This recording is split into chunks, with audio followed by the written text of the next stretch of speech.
ধানগুলা দেখতেছি, এই যে দেখো বৌদির মন ভালো নেই গাইস। এখানে অনেকগুলো পাতা রাখছে, তো এগুলো আমাকে যে পাতাটা আছে ওটা বের করতে হবে 10 সেকেন্ডের মধ্যে। ভালো হয়েছে, তাই যেহেতু কাজ করতেছি তার জন্য একটু আমি ফেজলাম করছিলাম। আবুল তো ফ্ল্যাশব্যাক।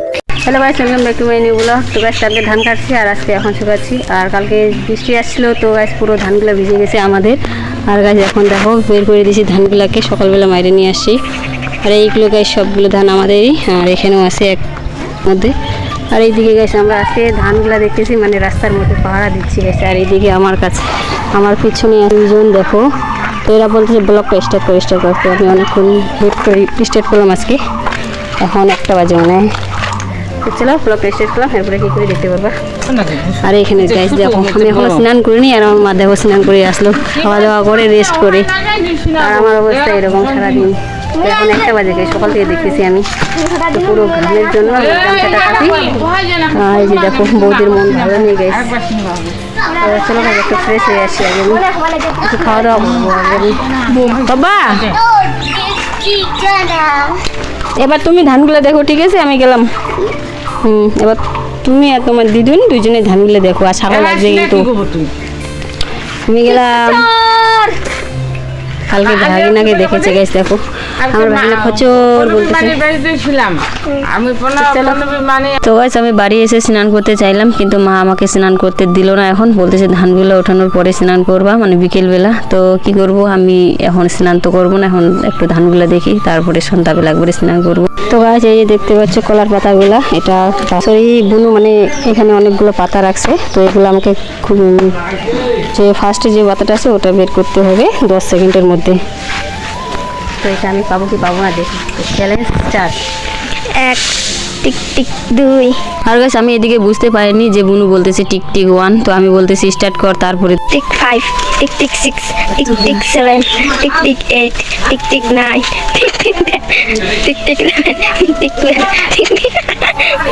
বাবা এতগুলো পাতা, আমি বুঝি নিচে পাতাগুলো দেখো। এটা বার্থডে গিফট, আশা করি ভালো হয়েছে, তাই না?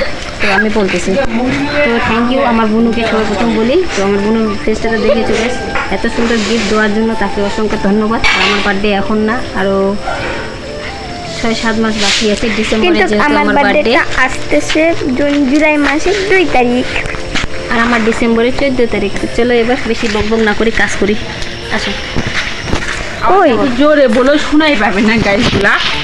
আজকে এত গরম, কি আর বলবো তোমাদেরকে। গামছাটা নিয়েছি তবুও এত গরম, মানে ধান কাটতে আর ইচ্ছে করছিল না গরমের জন্য। গায়ে ছাগলের অত্যাচার দেখো। আমি এখন আমাদের কাজ যেহেতু আজকের, তো এবার আমরা ধানগুলো বাড়ি নিয়ে যাব। তো চলো ধানগুলো আগে করি, তারপরে। আর গাইস আমরা ধানগুলো একটু আগে ওঠাচ্ছি, তার কারণ হচ্ছে আকাশের কোনো গ্যারেন্টি নেই, একটু মেঘলা হয়ে আছে, আকাশটা বৃষ্টি আসতে পারে। যেহেতু কালকে আমাদের ধানগুলো কাটা ধানগুলো উবাতে পারলাম না, তার আগেই বৃষ্টি চলে আসলো, তো সেই ভয় ছিল। আর গাইস এদিকে আমাকে ভিডিও করে দিচ্ছিল বুনু, আরও বলছে পোজ দাও। তো গাইস আমি এই পরিস্থিতিতে কি পোজ দিব তোমরা একবার ভাবো তো। ধানগুলো উঠাতে লাগবে, এদিকে মা বলতেছে তাড়াতাড়ি উঠাই নিয়ে আসো বাড়িতে, আর এদিকে আমার বুনু আমাকে বলতেছে পোজ দাও। আর আমি যেহেতু কাজ করতেছি তার জন্য একটু আমিও ফেজলাম করছিলাম, আবুল তাবুল পোজ দিলাম। পোজ দেওয়া হয়ে এখন আমাদেরকে বস্তার মধ্যে ধানগুলো ভরাতে হবে। আর এইদিকে দিদি আর জাম্বু ভরাচ্ছে, আর যেহেতু আমরা 3জন মিলে ভরাচ্ছিলাম, ওইদিকে দিদি জাম্বু ভরাচ্ছিল, আর এইদিকে গাইস আমি ভরাচ্ছি একাই। তো ওরা 2জন, আমি একাই, মানে 3জন মিলে 2 জায়গায়। তো গাইস আমি এইদিকে ধানগুলো উঠাচ্ছি। তো চলো তোমাদের সঙ্গে দেখা হচ্ছে কাজটা করার পরে। তো গাইস ধানগুলো নিয়ে চলে আসলাম বাড়িতে, আর এখন সন্ধ্যা হয়ে গেছে। তো একটু আগে স্নান করে আসলাম আমি। এই যে দেখো গাইস প্লাস্টিক দিয়ে দিছে ধানগুলোর মধ্যে, বৃষ্টি আসতে পারে রাত্রেবেলা। তো চলো গাইস দেখা হচ্ছে তোমাদের সঙ্গে নেক্সট ব্লগে। আজকের ব্লগটা এই পর্যন্তই। তো চলো টাটা গাইস।